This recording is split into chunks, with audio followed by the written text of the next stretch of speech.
They won't say it's random. They'll say, okay, it came off a 90 degrees angle and it went in. So there isn't any randomness. Everything is. Pretty interesting. No, but what? And would you say that there's a like objective purpose to our life? Is there a reason why you exist? Intelligent man like yourself? I believe there's a reason why you live. Everyone's got a purpose in life, but I feel like you have to find that yourself. But that will be subjective. I ask you objective purpose. One purpose that all human beings can come.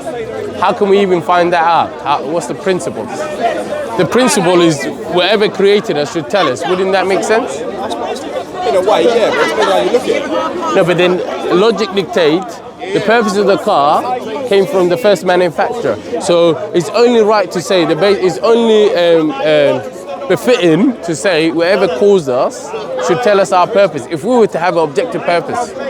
Yeah? It is. So we believe the purpose of human beings can only come from God. And God has set the purpose of all human beings. And that purpose is only mentioned in Islam, except no other religion mentions the purpose of human beings.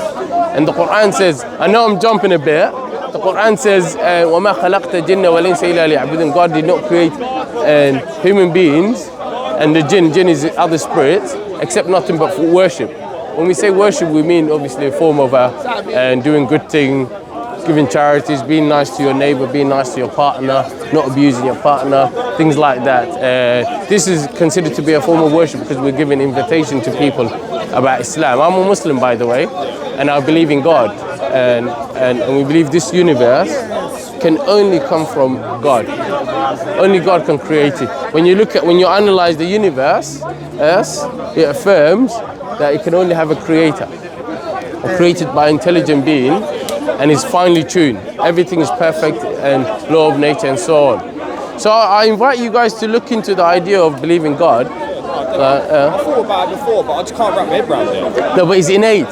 The believer of God, one can actually prove believing in God without using scripture. We believe everyone is born believing God, and we say that as Muslims. We believe everyone is born as a child, as a Muslim. Do you know what Muslim means? Muslim means is the one who adheres to the teaching of God, the one who submits to the teaching of God. So Islam means, I'll tell you what the meaning of Islam is, then it's easier to explain what a Muslim is. So Islam means submission and surrender to the only true God, and that's what Islam is. Surrender to God and submission to God. And the one who does that, the one who adheres to it, is called a Muslim. So in English, if you work, you're called a worker. They add ER. If you run, they call you a runner. So if you believe in Islam, if you believe God is the only one who's worthy of worship, you're called a Muslim. And as the children, we're born believing that. What do you think? So we don't condemn all children. We say they're all, unlike Christianity, Christian says all children are born sinners. We don't believe God is like that. God is just. And we don't believe like what Christianity believe in, like God can be a man, can die. If God is a man, you would say, why can't God be a woman? I mean, what is your actual view? Who is God? Okay, so are you or me, or are they? Okay, so we don't believe God. Oh goodness, I don't like the coverage. So we don't believe God to be a woman or a man or monkeys and so on. God doesn't have any gender. So God, we believe, is outside of His creation. He's not within the creation. God is the creator and we are His creation. The trees, the moon, everything is His creation. God created everything. Do you see? And we don't believe like Christianity, God created the world like 6 days and the 7 days rested. We don't believe God to be having deficiencies or weaknesses. We believe God is all to be powerful and so on.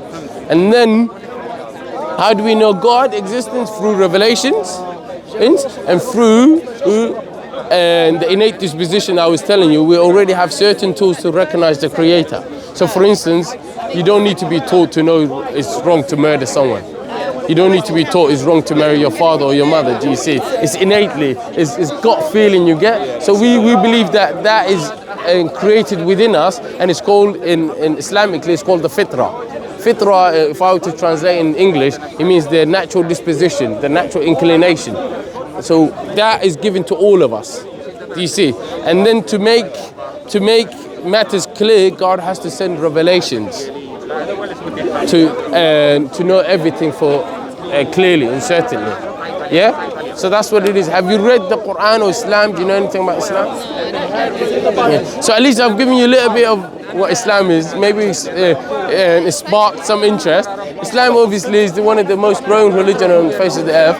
Have you read the Quran, respectfully? I advise you guys to read the Quran. You cannot lose anything reading the Quran. In fact, you can only gain. The Quran, I want to leave you guys on this one. The Quran is the only religious scripture that makes a claim of its authenticity. So the Bible doesn't give you any challenges to find out whether it's from God. The Quran gives you two challenges, and it tells you if this book was other than God, then it will have mistakes. And he's asking you to find any contradictions. Yeah, that's one of the challenges. So in science, they call it falsification test.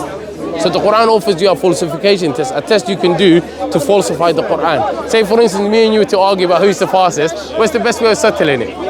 To have a race, isn't it? So the Quran gives you a test that you can do to know whether the Quran is from God or not, and it tells you find one contradiction. That's one of the challenges. The other challenge is the inability. So the Quran tells you go and see if you can make a chapter like the Quran. Just one chapter. The Quran is 114 chapters, and this challenge is stood for 1400, and it's still standing. We come here every Sunday and we challenge Muslims and non-Muslims, anyone to non-Muslims we challenge to go and present the challenge of the Quran. They can't. Yeah. Once again, thank you. Look into Islam. Thank you.